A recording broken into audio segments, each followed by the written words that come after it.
शांति। Good morning. 27 अगस्त 2022। मीठे मीठे प्यारे प्यारे बाबा की मीठी मीठी प्यारी प्यारी मुरली का मीठा मीठा प्यारा प्यारा मनन हम सब फरिश्ते मिलकर बाप दादा के साथ करते हैं। बाप दादा संदली पर बैठे हैं और हम सब फरिश्ते बाबा के सामने बैठे हैं और अनुभव करें कि बाबा हमें दृष्टि से निहार रहा है। बाबा की दृष्टि से मुझ में सारी शक्तियां आ रही हैं, सारे गुण आ रहे हैं।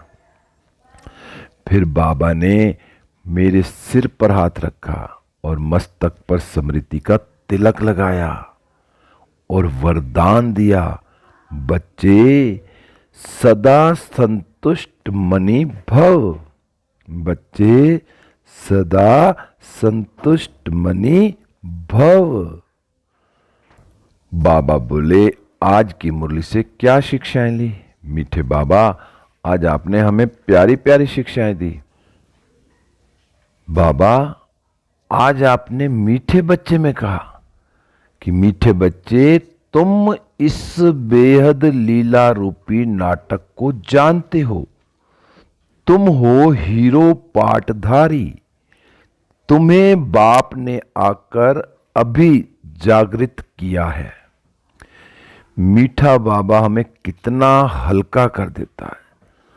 संगम पर आकर हमें आदि मध्य अंत का राज बताता है।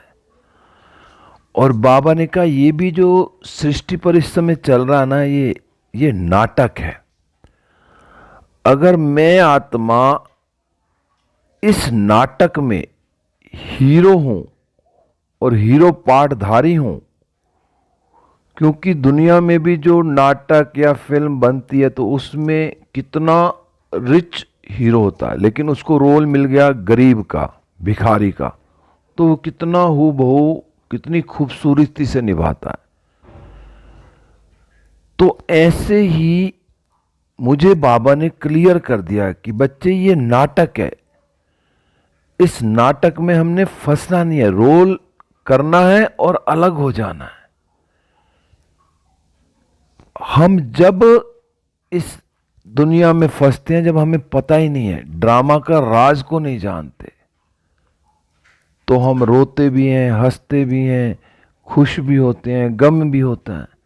अगर ये क्लियर हो जाए कि मैं आत्मा हूं, मैं आत्मा इस सृष्टि मंच पर नाटक प्ले कर रही हूं, और उसके बाद मैं हूं आत्मा परम धाम की रहने वाली और सतयुग की रहने वाली, तो या तो मैं पाठ बजाने आता हूं। अगर मेरे को ये पक्का पक्का निश्चय हो जाए ना, तो हमें किसी चीज के लिए भी कोई परेशानी नहीं, कोई ऐसी बात ही नहीं लगेगी। कितना भी बड़े से बड़ी कैसी भी परिस्थिति आ जाए, कितना भी बड़े से बड़ा दुख आ जाए, तो भी क्या, ये तो इस ड्रामा का सीन था, इसने आना ही था। और वो सीन जो आया है वो 5000 वर्ष बाद फिर आएगा। और अब जो सीन चल रहा है वो एक्यूरेट चल रहा है। अगर वो सीन एक्यूरेट ना होता तो वो आता ही नहीं। तो इसलिए बाबा ने हमें जागृत कर दिया, संगम पर पहले ही आके हमें क्लियर कर दिया, और मैं उस जागृत अवस्था में रहकर हर कर्म कर रही हूं।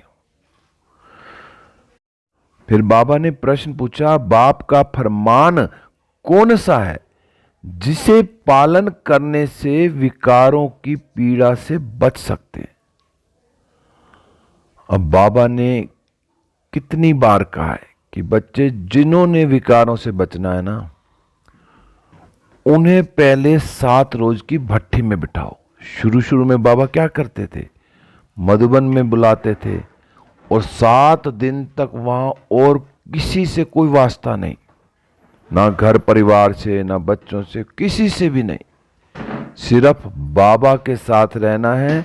बाबा की जो जो श्रीमत है, जो भी 7 दिन का कोर्स वो कराते थे और भट्टी में बिठाते थे, जब वो 7 दिन के बाद पक्के निकलते थे, तो ऐसे ही अब तो सिर्फ 7 दिन के अंदर भी क्या करना है, 7 घंटे देने हैं, 1 घंटा रोज। उनको पहले पहले यही समझाना है कि तुम इन 5 खोटे सिक्के जो है ना कैसे दे सकेंगे। खोटे सिक्के भी नहीं देते, काम क्रोध लोभ मोह अहंकार ईर्ष्या जो खोटे हैं। जबकि कोई खोटा सिक्का या फटा हुआ नोट हो तो पहले वो चलाने की कोशिश करते हैं, और यहाँ जो खोटे सिक्के हैं उनको देने में भी उनको दिक्कत होती है। तो इसलिए उनको पहले हम समझाते हैं कि बच्चे 5 दिन का कोर्स करो, 7 दिन का कोर्स करो, 7 घंटे दे दो। आजकल तो 7 घंटे भी नहीं है, तो चलो आप 3 दिन तो दो कम से कम। 3 दिन में तो आत्मा परमात्मा और मेन दे दो। तो 3 दिन में भी जो इस परिवार का होगा, ब्राह्मण परिवार का, वो जल्दी से समझेगा और उसके बाद वो आगे बढ़ जाएगा। और जो इस परिवार का नहीं होगा, 7 दिन का कोर्स भी करके फिर भी कहेगा फुर्सत नहीं। क्योंकि पहले उनको समझाना है ना, दुखी तो सारी आत्माएं हैं भाई, तुम्हें दुख से छूटना है तो पहले 7 दिन तो दो। 7 दिन के लिए भी वो क्या कहते हैं, हमारे पास टाइम नहीं है। लेकिन पहले बाबा पूरे 7 दिन अपने पास रखते थे, 7 दिन की भट्ठी कराते थे। अब तो सिर्फ 7 घंटे चाहिए, और उसमें भी जो समझने वाले होंगे ना फट समझ जाएंगे। तो बाबा ने कहा कई बच्चे ना फिर प्रश्न बहुत पूछते हैं, तो उनको ये समझाना है कि आप चाहे पहले एक डायरी पेन ले लो, जब 7 दिन का कोर्स हो, जो भी आपका प्रश्न उठे उसको आप लिखते जाओ, और 7वें दिन आप को हम इन सब प्रश्नों का उत्तर देंगे। जब वो प्रश्न लिखेंगे ना, 7 दिन का कोर्स करेंगे, अगर मान लो उन्होंने 10, 15, 20 प्रश्न लिखे हैं, उनमें से उनके आधे से ज़्यादा तो सोल्व हो जाएंगे, क्योंकि वो 7 दिन का कोर्स करेंगे, समझ जाएंगे। तो हर आत्मा को पहले यही समझाना है कि यहाँ आओ, 7 दिन का कोर्स करो, 7 घंटे निकालो, कोई पूरा दिन नहीं बैठना। फिर बाबा ने आज गीत चलाया कि ओम नमो शिवाय, और ये जो 7 दिन का कोर्स करने से ही जो है ना 5 विकारों की बीमारी भी दूर हो जाएगी तुम्हारी। बाबा ने कहा मनुष्य उन एक्ट्रेसों को देखने के लिए पिछाड़ी में भागते हैं।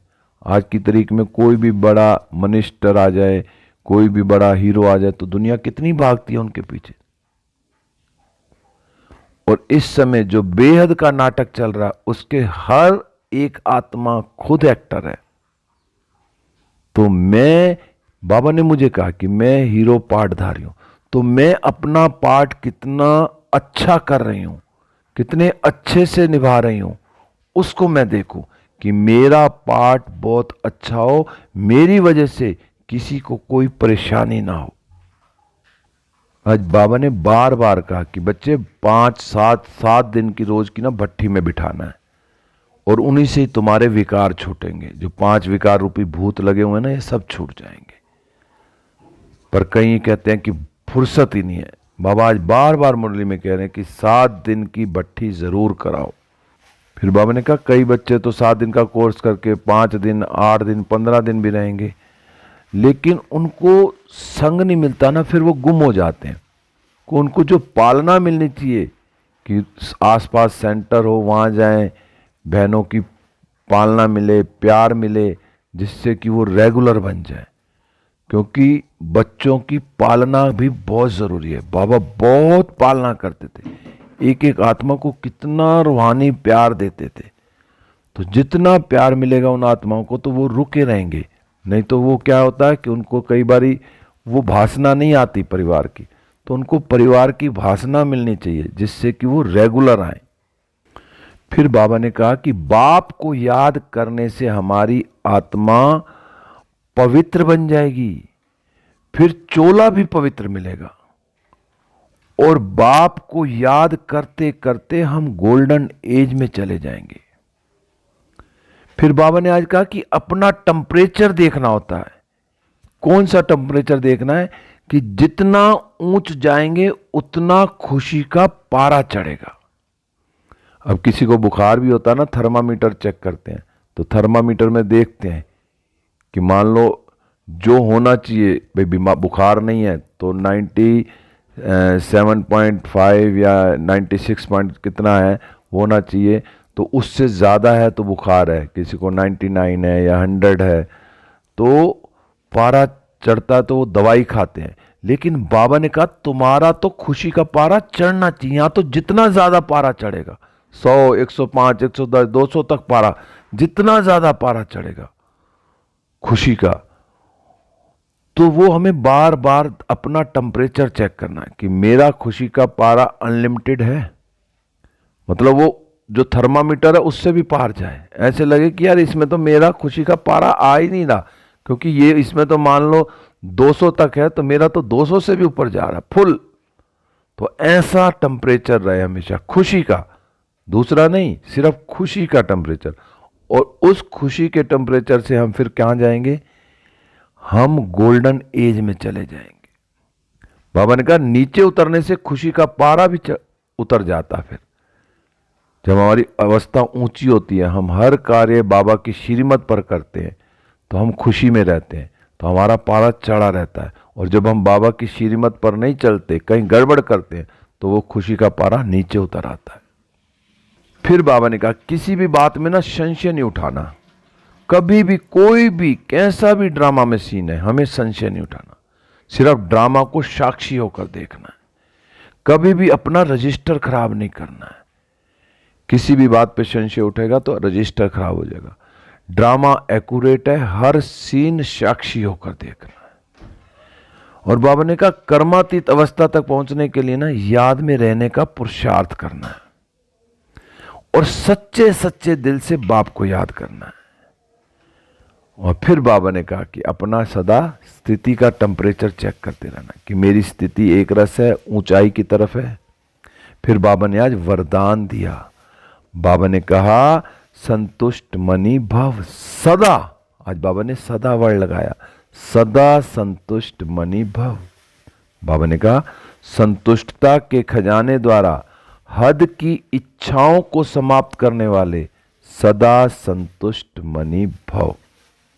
अब मैं आत्मा चेक करूं कि मैं सदा संतुष्ट रहती हूं, किसी चीज की मुझे कोई कमी तो नहीं है, कोई भी ऐसी इच्छा तो नहीं अभी भी मुझे किसी चीज की इच्छा है। तो आज बाबा ने कहा जिनके पास संतुष्टता का खजाना है उनके पास सब कुछ है। चाहे कितना भी गरीब से गरीब आत्मा खुद को लगे कि मैं अभी धन से गरीब हूं, है, लेकिन अगर जो आत्मा संतुष्ट है ना, वो गरीब भी महाराजा है, और जो महाराजा है लेकिन संतुष्ट नहीं है, वो आज भी गरीब है। कितने भी धनवान हो, कितने भी हैं, अगर संतुष्टि नहीं है तो वो गरीब है। और गरीब आत्मा संतुष्ट है तो सबसे बड़ी धनवान आत्मा। बाबा ने कहा जो थोड़े में संतुष्ट रहते हैं ना, उन्हें सर्व प्राप्तियों की अनुभूति होती है।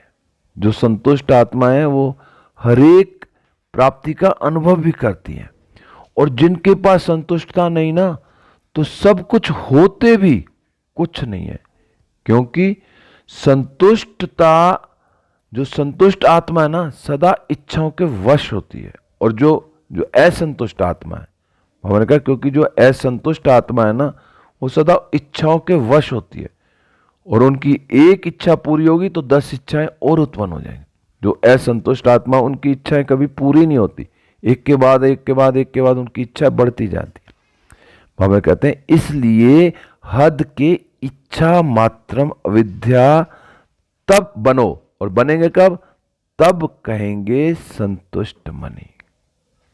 जब हम हद की इच्छा मात्रम अविद्या, अविद्या हो जाओ, पता ही नहीं है क्या इच्छाएं हैं। जब इच्छाएं हमारी होंगी नहीं कोई, तो हम संतुष्ट मनी है।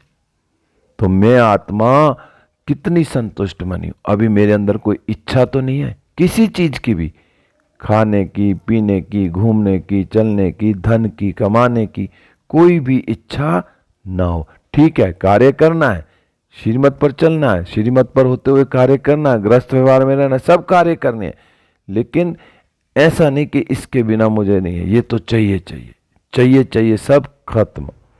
फिर बाबा ने स्लोगन में कहा स्मृति का स्विच सदा ऑन रहे तो मूड ऑफ हो नहीं सकती। अब सदा मैं सिर्फ एक अपने आप को, पहला स्मृति का स्विच कि मैं हूं ही आत्मा, मैं चमकती हुई आत्मा हूं, मैं परम धाम से आई हुई आत्मा हूं, यहां पाठ बजाने आई हूं। मैं हूं ही आत्मा, देवकुल की आत्मा हूं। सारे अपने जो बाबा ने वरदान दिए वो बुद्धि में चलाने। तो जब स्मृति रहेगी कि मैं आत्मा हूं, देवकुल की आत्मा हूं, या पाठ बजाने आई हूं, तो मेरा कोई मूड ऑफ हो ही नहीं सकता, क्योंकि मैं हूं ही आत्मा। आत्मा का क्या मूड ऑफ होना। ओम शांति। अब हम सब फरिश्ते उड़ चले विश्व ग्लोब पर। बाप दादा की किरणें मुझ पर आ रही हैं और मुझसे सारे विश्व में फैली हैं। सारा विश्व सुख शांति आनंद प्रेम से भरपूर होता जा रहा है।